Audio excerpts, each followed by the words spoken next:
Counselor here back at LawCall. If you guys have any legal questions about family law or any legal questions at all, give us a call, 850-392-1544, or you can email us at lawcall@wmbb.com. And I'm here with Rob Boyette, who handles family law, does have criminal law background as well. I've kind of ignored that. But we were talking about situations where maybe people can do a divorce without a lawyer if it's very simple. Yeah. But we were talking off the air, if kids are involved, is that even feasible, or is it better to just go ahead, get an attorney, because a judge is going to have to make an order in those types of situations? Yeah, they will. And look, like I said, the forms have stuff on them. Where I see the biggest problem, where I get hired later on to try to fix the mistake, is like we I said, we experience that too. They just start checking boxes they think apply to them, and they don't. And it's nothing. I mean, it's nothing. It's not anybody's dumb or anybody's stupid. Like the forms are confusing sometimes, and they're so, made for lawyers, yeah, not non-lawyers. Right. And the real big mistakes come in when they check a box or something, they don't think about it, and then 3 years later they want to modify it, or they've gotten into a fight about something, or something else is going on, and all of a sudden they come back and they've checked some box that just they didn't mean to check, and now they are trying to fix it, and it can't be fixed. We're going to have to go through and you have to go through a hearing and get a judge to modify an order.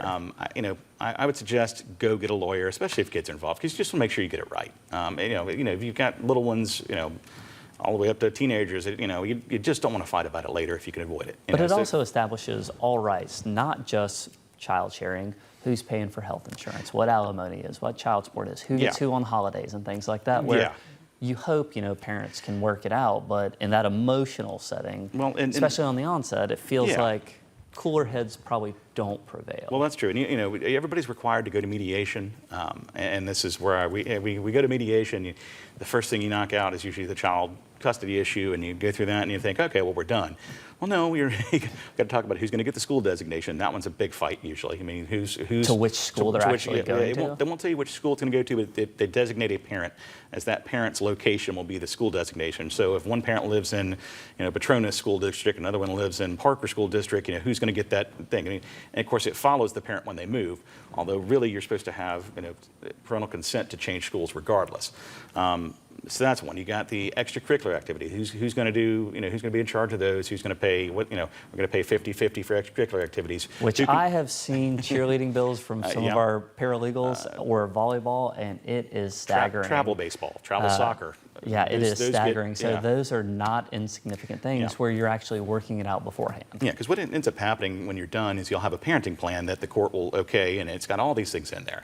Extracurricular activities, tax credits. Who's going to claim the kids on taxes? It's got your holiday time sharing. Who's going to get who for Christmas, Thanksgiving, Rosh Hashanah. It's all in there. It depends on what you got. I mean, in the forms have every holiday you could ever think of on there. So that's where people get into stuff they didn't really want to get into. They start checking boxes for Jewish holidays or for other things that don't really apply to them. Okay. But then you got them fighting and turning the kid every other weekend when they shouldn't have to because they didn't think it through. No, yeah. I mean, really, it's usually the big ones are spring break.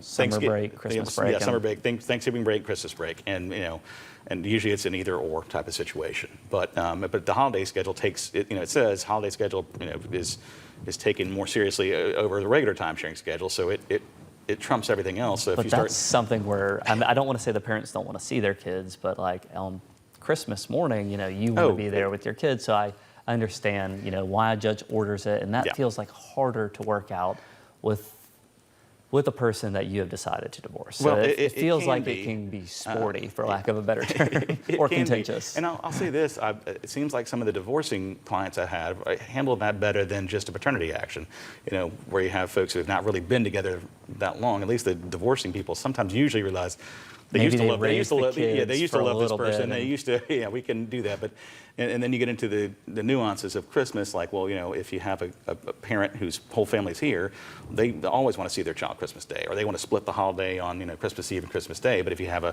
parent who has family in Texas, they want to travel, well, then they want to do, I want a couple weeks, or I want a week, and there's all kinds of different things people argue about. So it sounds like, on the off chance you can get divorced without a lawyer, it's still better to consult one. But if there's kids involved, especially with these types of details, with everything that happens, whether it's school, health insurance, holidays, time sharing sounds, I hate to say this, but a lot more complicated until you actually start thinking it through on every single holiday or It can event. be, and also there's math involved. And I was told there'd be no math. That's why I went to law school. When you went to law school. That's why I went to law school. But it turns out there's a lot of math involved. And like I said, even if you're doing it yourself, I think, look, I'm a lawyer, hire a lawyer. But realistically, I think it's good to have somebody in the know look this over and try to catch any mistakes you might have made.